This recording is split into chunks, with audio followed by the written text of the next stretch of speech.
자, 이제 8강입니다. 맞죠? 8강. 47쪽 아래입니다.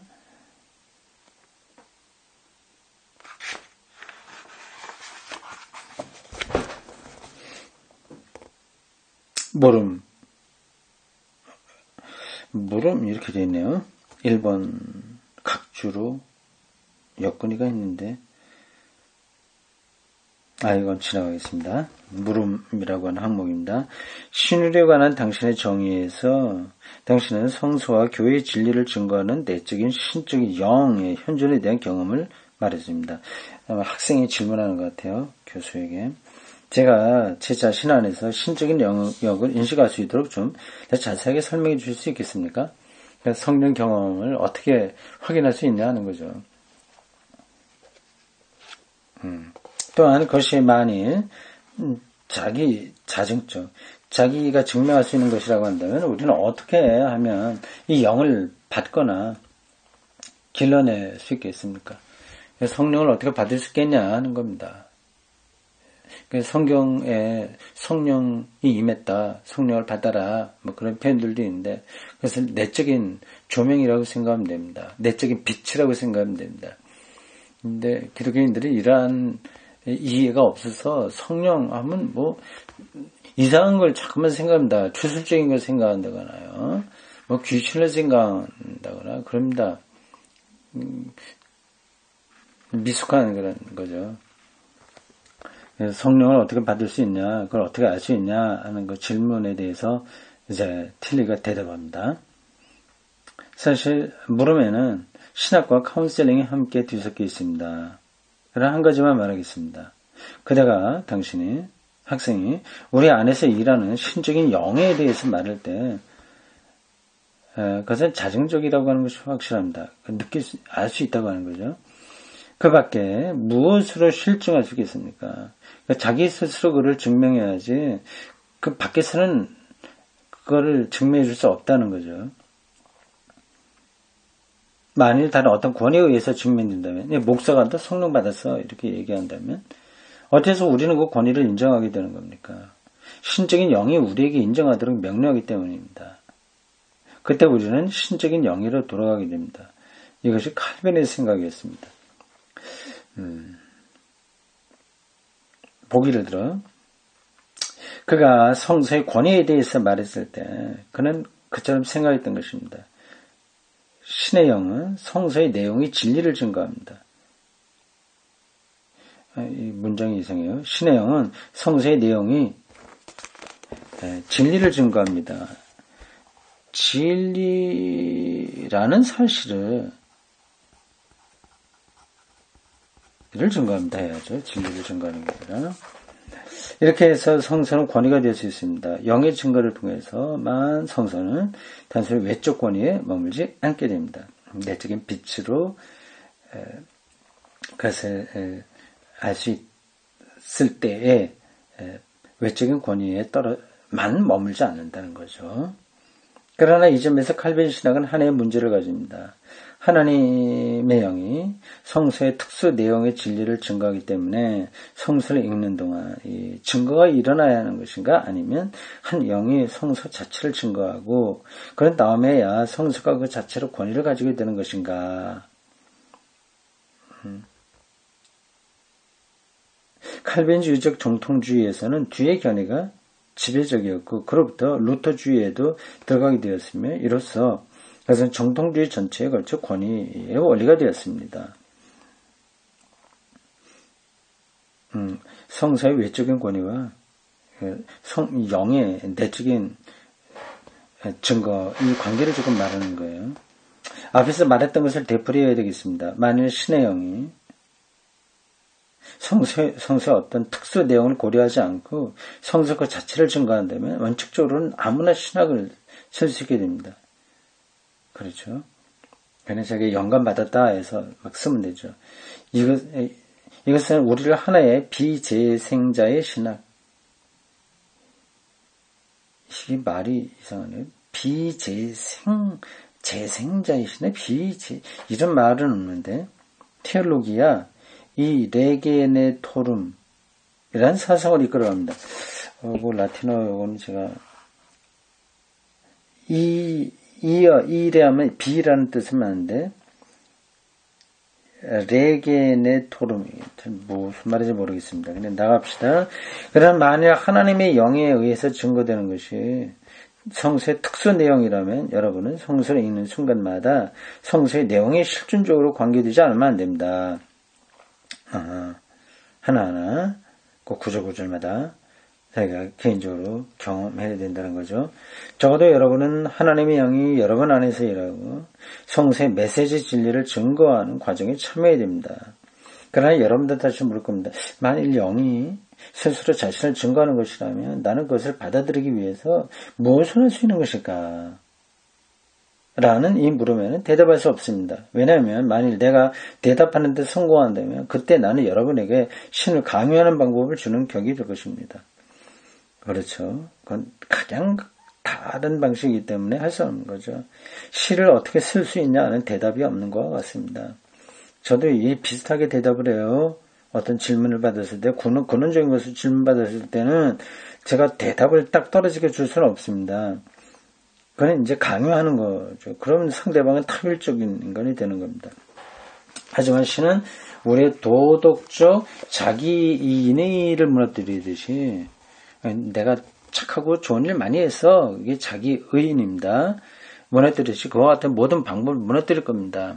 이런저런 거 따라서 하는 거 이건 다 아니다 하죠. 여기에서 주어질 수 있는 유익한 대답은 삶의 충격에 개방적인 태도를 가져야 된다는 겁니다. 삶의 충격에 개방적인 태도요. 큰 놀라움이죠. 경악하는 거죠. 뭐가 존재한다는 것에 대한 충격이죠. 삶, 생명이 개방, 그걸 열어놔야 된다는 겁니다. 네, 현대인들은 개방적인 태도를 갖지 못하죠.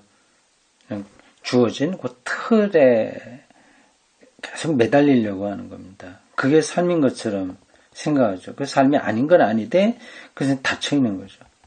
삶의 충격이란 다른 사람에게서 올 수도 있고 성서를 읽는 데서도 올 수 있습니다. 아, 이 삶이 이게 아닌데 이게 사는 거야 뭐야 이런 것들이요. 교회 봉사나 사랑의 행위로부터 올 수도 있습니다. 어느 것이든 신은 삶의 충격을 통해서 우리에게 역사하는 것입니다.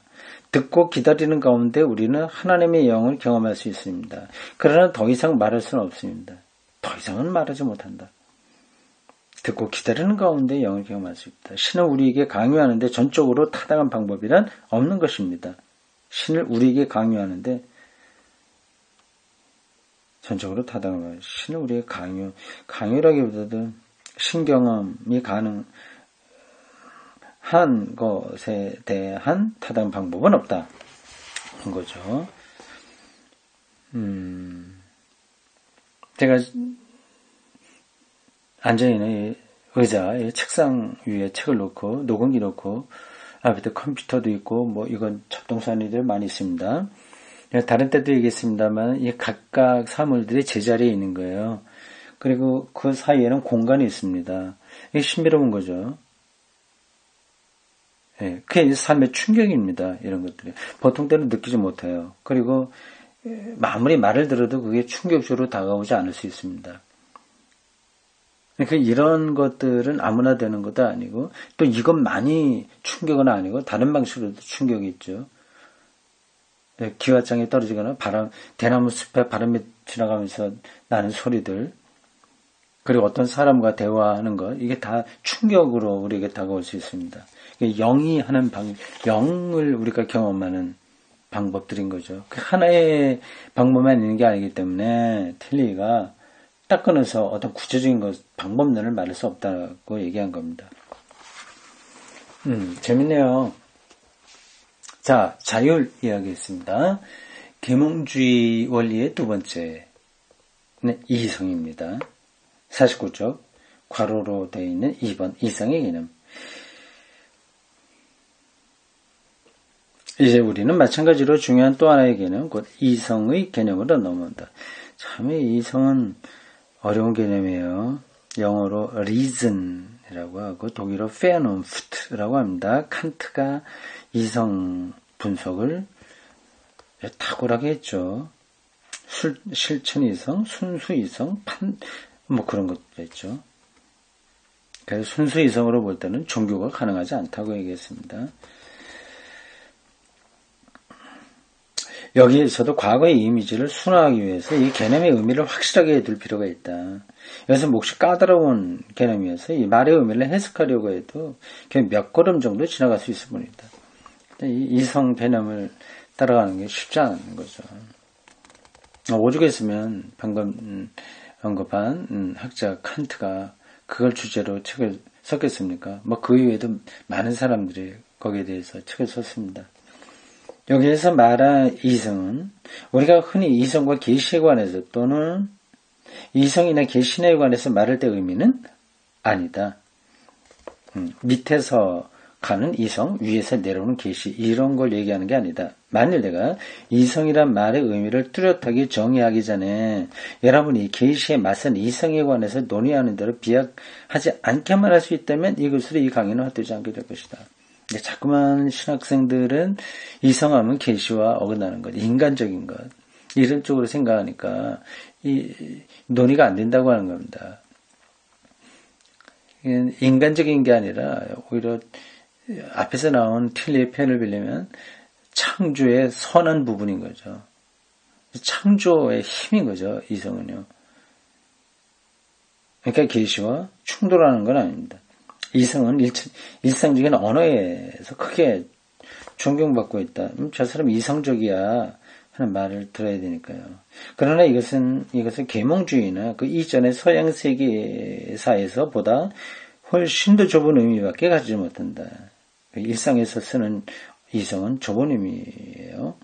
오늘날 이성은 실업가의 계산, 과학자의 분석, 기술자의 권위를 뜻한다. 우리가 알고 있는 건 이렇게 좁은 의미로 쓰여지는 거예요.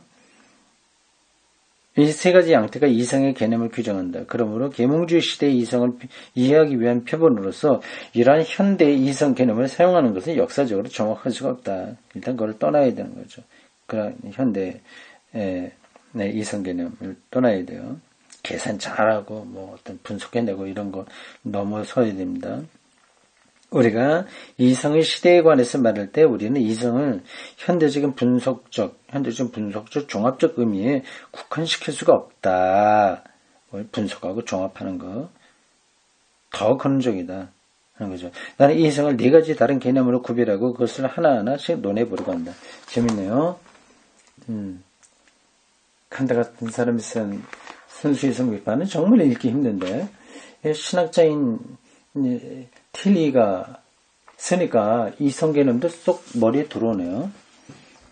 자, 이성 개념을 네 가지로 설명합니다. 오늘 좋은 공부입니다. 1. 보편적 이성. 이성의 첫째 개념은 보편적인 로고스라는 의미를 가진다. 유니버설 로고스. 언어, 이성, 논리 이런 뜻을 다 가지고 있는 건데 보편적 로고스입니다. 로고스는 이성에 해당하는 그리스어다. 요한복음 1장 1절에 나옵니다. 태초에 로고스가 있었다. 그럽니다. 여기에는 말이라는 뜻도 있다. 이성, 말 다 있습니다. 헤라클레투스나 스토아주의에서는 로고스가 말과 이성의 두 가지 의미를 가진다. 그래서 사람들은 사람의 말과 사람의 언어가 어떻게 해서 실제를 파악할 수 있는가를 물었다. 그들은 모든 피조물이 보편적 원리이며 형식적인 로고스는 모든 피조물의 보편적 원리이며 형식적인 로고스는 실제 전체 안에서도 인간의 정신 안에 있다고 대답했다. 어떻게 저 나무가 있어 아니면 뭐예요? 저 꽃이 장미꽃이라고 합시다. 장미꽃 말을 통해서 장미라고 하는 실체를 경험하잖아요. 근데 그거를 가능하게 하는 게 로고스라는 거죠. 말이란 실제를 파악할 수 있는 것이기 때문에 사람이 그것을 사용할 때 의미 있는 것이 된다. 그 반대도 또한 참이다. 실제는 인간의 정신을 붙잡는다. 그래서 인간은 실제 말을 걸 수 있고 실제에 관해서 말할 수 있는 것이다. 나무가 있으니까 나무에 대해서 말할 수 있고 그것은 나무가 나에게 말하는 것이기도 합니다. 그게 이제 로고스라고 하는 거죠. 이상이 로고스인 이성의 개념이다. 이 개념은 제1원리로서 그리스도교 신학이 있는 곳에서는 언제나 되뿌리에서 나타난다. 이것은 모든 실제 안에 있는 모든 실제요. 리얼리티예요. 모두 실제 안에 있는 질서와 구조의 원리다. 제4복음서가 말하는 대로 모든 것은 이것 로고스를 통해서 만들어졌다. 된 것 가운데 하나도 그것에 의하지 않은 것이 없었다. 요한복음 1장 3절. 그 로고스가 바로 예수라는 뜻이죠. 요한복음에서 나온 거 그렇습니다. 로고스는 신의 세계를 창조했던 그 원리다. 그래서 모든 고전적 신학의 근본적 통합이다. 실제와 정신, 리얼리티와 스피릿. 이것은 로고스 구조를 가진다. 실제와 정신이 지금 잘 따라올 수 있으신가요? 뭐 이렇게 복잡해. 리얼티와 스피릿, 로고스 구조, 이거 복잡해 생각하실 수도 있습니다. 근데 복잡한 겁니다. 세상 자체가 복잡한 겁니다. 근데 겉으로 보면 뻔한 건데 그 안으로 들어가면 복잡한 겁니다. 그래서 이런 방식으로 들어가지 않으면 세상을 이해할 수 없는 거죠. 실제와 정신의 구조인 로고스는 우리의 인식력, 우리의 윤리의식과 양심, 그리고 우리의 미적 직관을 포함한다. 이것들은 모두 우리 안에 있는 로고스의 표현이다. 로고스. 보편적 이성. 로고스라는 거예요. 임마누엘 칸트는 순수 이론 이성과 순수 실천 이성의 비판을 썼고 신칸탁파는 순수 실천 이성과 순수 이론 이성을 통일한 제3의 것으로서 미적 이성을 덧붙였다. 미적 이성까지 말한 신칸탁파가 있군요. 그러므로 이성이나 로고스는 보기를 들어 나무 안에 있는 동시에 나무의 명령하고 그 나무됨 트리니스 나무됨에 이것은 낱낱의 어떤 나무에 해당하는데 일미지를 기술하는 사람 안에도 있다.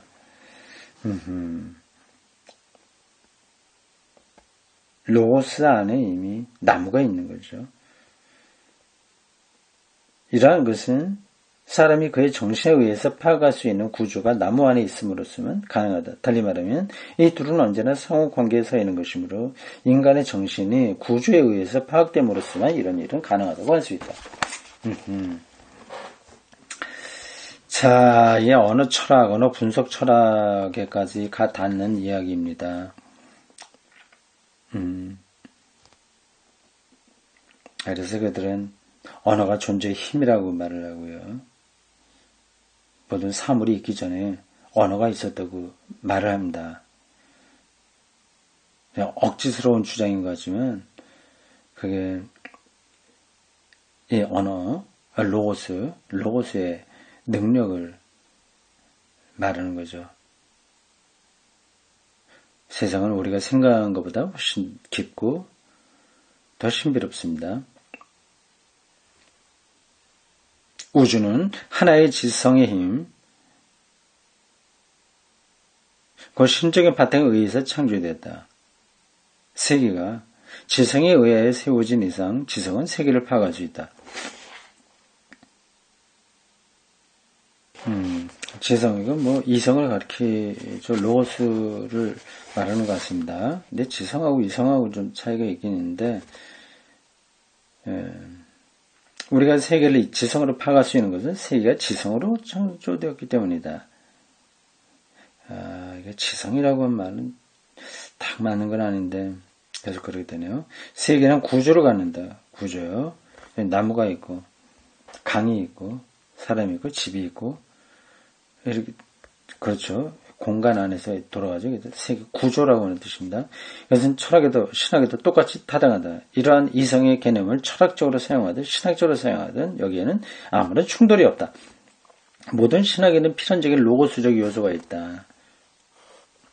세계의 로고스 구조의 보편적 성격을 이해하지 못한 신학은, 그리고 로고스의 의미를 가진 이성을 수단으로 삼지 않은 신학은 어느 것이든 엉터리 신학입니다.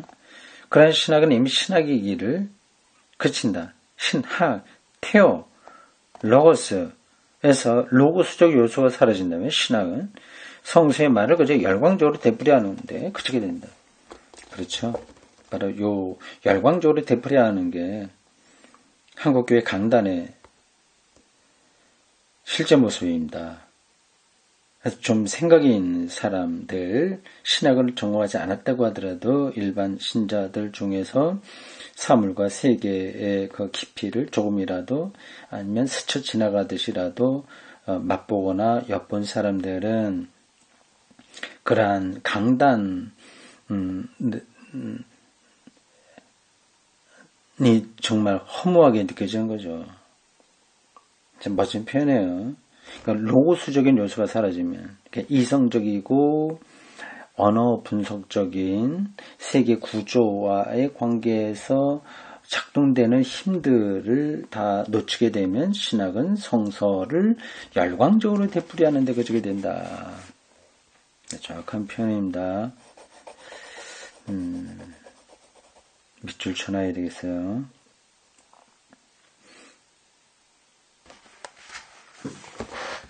우리가 방금 묘사한 것은 창조와 구속을 분리하고 그것을 서로 모순된 것으로 굳히는 이원론적 이단의 한 특징이다. 구속, 구원이요. 창조와 구원이 분리되어 버리는 거죠. 창조의 영성이 있다면 당연히 로고스적 요소를 포함해야 됩니다. 창조는 바로 이렇게 나오네. 참 이상하죠? 그 다음 문장 보세요. 이원론적 이단의 한 특징이다. 창조는 로고스를 내포한다. 요 문장 읽지 않고 앞에 것만 보고 내가 말한 건데 그대로 하네. 이거 참 재밌네요. 구속이 창조와 모순된다면 그때 신은 자기 자신과 모순된다. 그래서 제가 부활을 얘기할 때도 창조하고 연관해서 하지 않습니까?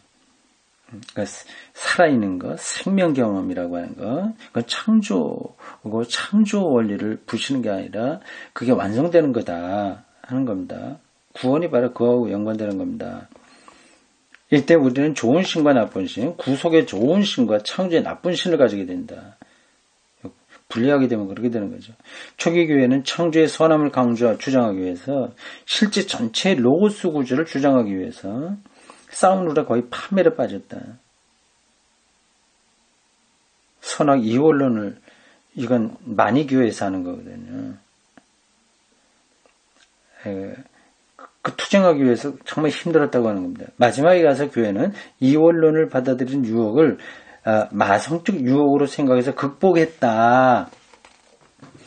그러니까 좋은 신과 나쁜 신으로 딱 하면은 편한 거예요. 이 세상에 악한 것과는 악한 신의 일, 선한 거니까 선한 신의 일. 그렇게 하면 조금 받아들이기 편합니다. 근데 그걸 극복했어요. 마성적이라고 말한 것은 마성적인 것의 특징이 좋은 신과 나쁜 신 사이에는 신성을 갈라놓는 분열이 있기 때문이다. 그럼에도 이 이단은 그리스도교 안에서 계속 나타난다. 이것은 신정통주의 초기에 특히 강했다. 아하, 만이교, 가연설, 영지주의 이런 것들을 다 가리키는데, 그러면 영지주의적인 전통의 그 흔적이 신정통주의 초기에 있다고 하네요.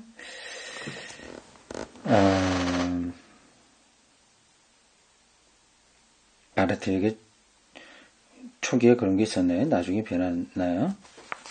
강조점이 달랐던 거겠죠. 이 바르트가 이렇게 영지주의적인 데 빠질 리가 없는데. 갑시다. 그러나 이와 같은 것은 별로 세련되거나 다듬어지지 않은 달의 형태로 나타난다.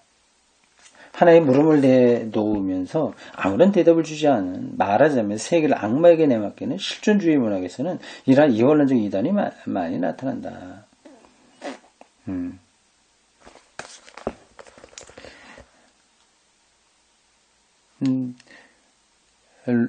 바르트는 이 세상에 있는 악, 이걸 한 교양학의 불협화음으로 봤습니다. 그런 불협화음이 부분적으로 있다고 하더라도 전체 작품은 다 아름답다 얘기했거든요. 그러니까 선악 이원론에 빠지지 않은 거죠. 어거스틴도 당연히 그렇게 얘기를 했고요. 지금 우리 눈에 모순으로 보이는 악한 거 마저 하나님 안에서 선하다고까지 말을 했습니다. 초기 기독교 때 자칫하면 악한 신과 선한 신의 충돌 속에 빠져서 거기에 떨어져 버릴 뻔했는데 교부들이 잘 그걸 극복했습니다. 자, 두 번째 특징, 비판적 이성. 처음에는 보편적 이성, 로고스였고요. 두 번째 비판적 이성입니다. 이성의 로고스 개념은 확실히 창조의 영광을 찬양하는 18세기 경건성의 전제가 되긴 했지만 그렇다고 그 세계에서 가장 중요한 개념은 되지 못했다. 도리어 이성의 둘째 개념, 곧 비판적 이성, critical reason 쪽이 더 강한 구실을 했다. 비판적 이성이란 이름으로 세계를 변혁했던 프랑스 혁명의 길이 준비되었다. 그에 앞서 헌법의 종교적 차원과 이성적 차원을 결합시키려는 미국 혁명이 일어났다. 또한 이것 또한 비판적 정신의 위대성이었다. 비판 정신이네요. 그러나 프랑스 혁명에서는 카톨리시즘과의 충돌 탓으로 이성은 극단화되었고 어떻게 극단화되었을까요? 심지어는 반종교적인 것이 되게 되었다. 그것은 교회와 국가 두 쪽의 타율적 권위에 의해서 통제되었던 낡은 제도의 파괴를 불러 일으켰다.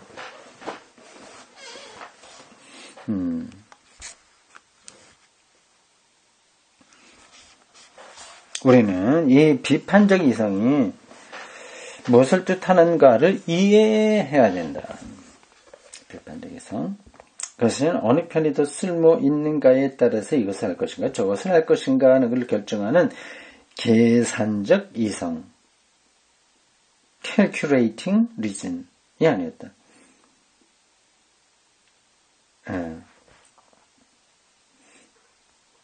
숫자를 계산하는 그런 이성이 아니었다.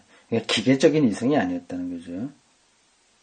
도리어 그것은 정의의 원리라는 이름으로 인간의 본질적 선을 넉넉히 정열적으로 혁명적으로 강조했던 것이다.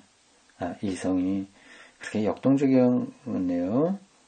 비판적 이성이요. 혁명적 부르주아는 혁명적 소자본주의, 소자본가 부르주아는 시민들이죠. 시민. 어떤 우리 흔하게 쓰는 용어로 하면 깨어있는 시민입니다. 혁명적 부르주아, 깨어있는 시민은 봉건주의와 권위주의적 교회에 대항해 싸웠다. 오늘의 분석적 비판적 이성과는 달리 그래서 오늘날은 calculating reason이 돼버리고 말았어요. 근데 계몽주의 때의 그 이성은 그게 더 근원적인 거죠. 혁명적 부르주아는 실제의 로고스적 구조에 대한 열렬한 신앙을 가지고 있었고 또한 인간 정신은 사회를 변혁함으로써 그 구조를 재건할 수 있다는 것을 확신하고 있었다. 혁명의 에너지가 거기서 나온 거죠. 그래서 우리는 그것을 비판적 이성이라고 부르는 동시에 혁명적 이성이라고 또 부른다. 이 비판적이고 혁명적 이성은 calculating reason, 계산적 이성과 다른 건데 그래서 종교적 깊이로 하여 봉건적 질서에 곁들인 편견 곧 국가나 교회 두 쪽에 대한 민중의 타율적 예속관계를 극복했다. 그럴 수 있었던 것은 비판적 혁명적 이성이 진리와 정의의 이름으로 말했기 때문이다.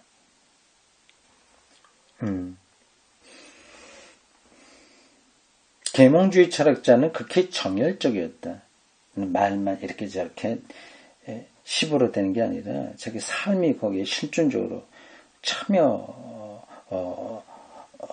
그런 용기가 포함된 거죠. 정열적이었다.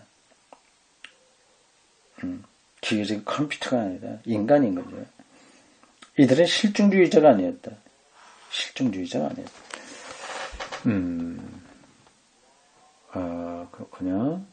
오히려 시인과 같았겠죠. 새로운 세계를 열망하는 시인들, 예술가들 이라고 할 수 있습니다. 이들의 혁명적 프로그램에 아무런 의미도 없는 사실들을 그저 모으는 일에 흥미를 가지지 않았다. 이들은 자기 안에 있는 신적 로고스로부터 받았다고 느낀 열정의 순교자들이었다. 순교자까지 혁명을 부르짖으니까요. 동서 어디에나 이 혁명적 이성이 많이 작용한다면 훨씬 나을 것이다. 그렇죠. 러시아에서나 미국에서나 정신과